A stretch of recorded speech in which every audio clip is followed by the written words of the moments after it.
నేను మీ Ali Hussain advocate. Mortgage డీడ్ని మనము ఎలా చేసుకోవాలి?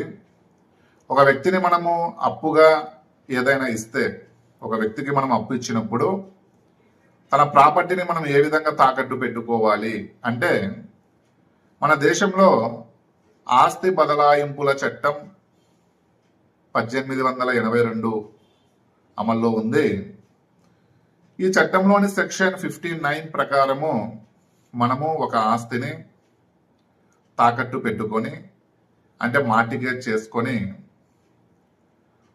మరొక వ్యక్తికి, అంటే ఏ అనే వ్యక్తి మార్టిగేజ్ చేసుకొని బి అనే వ్యక్తికి అప్పిస్తాడు. అందులో కండిషన్స్ పెట్టుకోవాలి. అంటే ఈ అప్పు తిరిగి చెల్లించడానికి ఎంత సమయం పడుతుంది, ఆ ఇంట్రెస్ట్ ఎంత అనేది కూడా ఆ మార్టిగేజ్ డీడ్లో మనము ఆ పాయింట్స్ ని కనబరుచుకోవాలి. మనము ఒక టయాన్ని కేటాయించినప్పుడు ఆ టయానికి బి అనే వ్యక్తి అప్పుని కట్టకపోతే ఏ అనే వ్యక్తి కోర్టుకు వెళ్ళి కోర్టు ద్వారా బి అనే వ్యక్తితో అప్పుని కట్టించుకోవచ్చు. లేదంటే తను ఏ ప్రాపర్టీ అయితే మార్టిగేజ్ చేశాడో ఆ ప్రాపర్టీని ఇతని పేరు మీద రిజిస్ట్రేషన్ చేసుకోవచ్చు.